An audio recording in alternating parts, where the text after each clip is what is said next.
थोडंसं अंतरंग सांगण्याचा मी प्रयत्न करत आहे. आजचा हा जो दिवस आहे हा खऱ्या अर्थानं अवर्णिंजी किंवा या रुग्णालयाच्या पदाधिकाऱ्यांनी संयुक्त विद्यमाने हा जो कार्यक्रम ठेवलेला आहे, या कार्यक्रमचं निमित्त आहे जागतिक ग्राहक दिनानिमित्त ठेवलं. जागतिक ग्राहक दिन म्हणजे पूर्ण जगामध्ये साजरा करणारा दिवस आहे.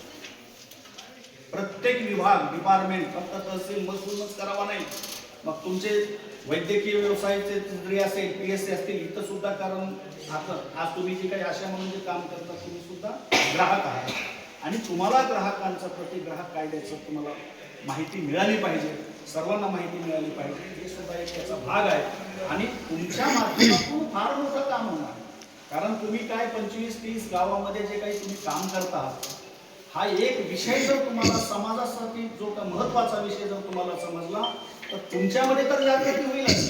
तुम्ही आणि तुमचं कुटुंब तर शोषणापासून मुक्त होणारच आहे, पण इतर तुमच्या संपर्कामध्ये किंवा तुम्ही ज्या ज्या गावामध्ये जाणार आहे तिथं तुम्ही त्यांना ते मार्गदर्शन करू शकता, त्यांना सुद्धा शोषणापासून दूर करू शकता, त्यांच्यामध्ये सावधानता बाळगण्याचे तुम्हाला त्यांना मार्गदर्शन करू शकता.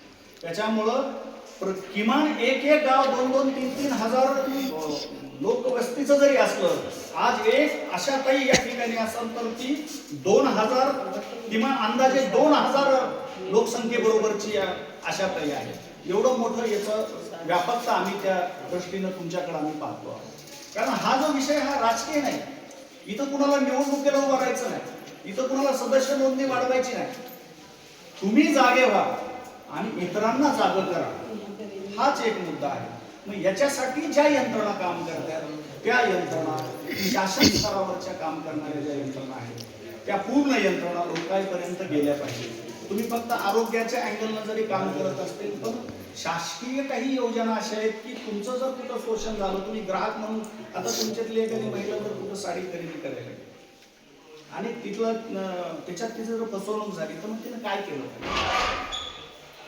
ती हे सगळे अवेअरनेस, मग शासकीय यंत्रणा कोणत्या आहेत, हे योजना कोणत्या आहेत, न्याय व्यवस्था कशी आहे, ह्या सर्व गोष्टी तुम्ही त्या ठिकाणी गेल्या पाहिजेत. त्याच्यासाठी हे जागतिक ग्राहक दिनाच्या निमित्तानं, वास्तविक त्या निमित्तानंच कार्यक्रम घ्यावेत असं नाही, 12 महिने तुम्ही विविध अँगलनं कार्यक्रम घेऊ शकता. जनजागृतीचा कार्यक्रम हा फक्त त्या निमित्तानंच करावा असं नाही, ते निमित्त याच्यासाठी असतं की किमान त्या दिवशी तरी लोकांमध्ये ते अवेअरनेस व्हावा.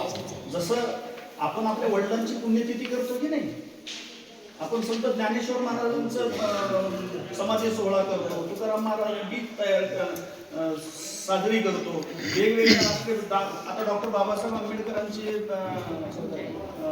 14 तारखेला जयंती आहे.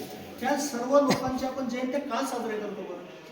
त्याचं कारण आहे की त्यांच्या विचाराचा वापर व्हावा, त्याच्यावर चर्चा व्हाव्या, त्यांचे नीतिमूल्य समाजाला समजावेत आणि ते रुजवले पाहिजेत आणि समाज त्या पद्धतीनं पुढे वागला पाहिजे. ती प्रेरणा घेऊन आपण आणि आपल्या कुटुंबाची, आपल्या समाजाची, परिणामी आपल्या सर्व राष्ट्राची प्रगती साधली पाहिजे. म्हणून हे दिवस आपण साजरा करतो. एक प्रतीक असतं ते 26 जानेवारी आहे, 15 ऑगस्ट आहे, हे सर्व जे काही आहेत ना, हे दिवस उगीच साजरे केले जातात. त्याच्या पाठीमागे इतिहास असतो, इतिहास घडलेला असतो. तो इतिहास पुढच्या लोकांना सांगितला पाहिजे आणि तो सांगितल्याशिवाय लोकांना कळणार नसतो. प्रत्येक जण काही संत ज्ञानेश्वर महाराज नाही आहेत अंतर्यामी, उपजत ज्ञानी म्हणतो आपण ज्ञानेश्वर महाराजाला, तसे आपण उपजत ज्ञानी नाही आहेत. आपल्याला सांगावं लागतं, शिकवावं लागतं, नेऊन तिथं बसवावं लागतं, सवय लावावं लागते, मग ते कुठतरी थोडंसं तरी काहीतरी गेलं तर गेलं डोक्यात. अशा पद्धतीचं जे काही आहे त्यामुळे ह्या सगळा जो अवापव जो असतो त्याच्यासाठी अवापव. महत्वाचं जी जगाच्या पाठीवर जी हा जो दिवस आहे ना, हा दिवस का साजरा करतो कुणाला माहित आहे का? आज 15 मार्च हा जागतिक ग्राहक दिन संपूर्ण देशामध्ये साजरा होतो, 15 मार्च. आणि त्या निमित्तानं ग्राहक जागृतीचे कार्यक्रम करायचे असतात आणि ग्राहकाला मिळालेले जे हक्क आहेत ते हक्क त्यांना सांगायचे असतात. खरा मूळ उद्देश इतकाच आहे. या दिवशी ग्राहकांना एकत्र करून त्यांना मिळालेले जे हक्क आहेत ते हक्क सांगणे, खऱ्या अर्थाने इतकंच उद्देश आहे.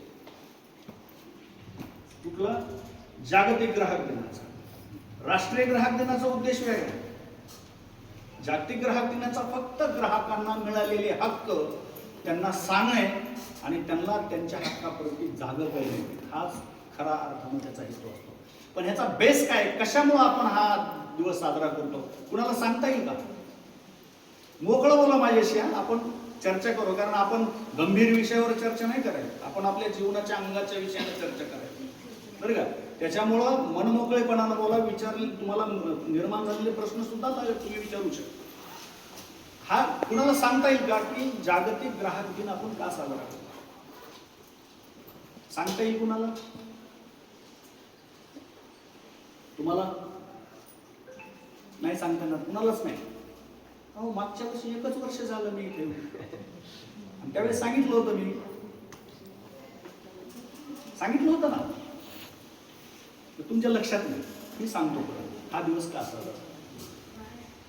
जगाच्या पाठीवर नुसतं भारत देश नाही, पूर्ण वर्ल्ड मध्ये कुठंही ग्राहक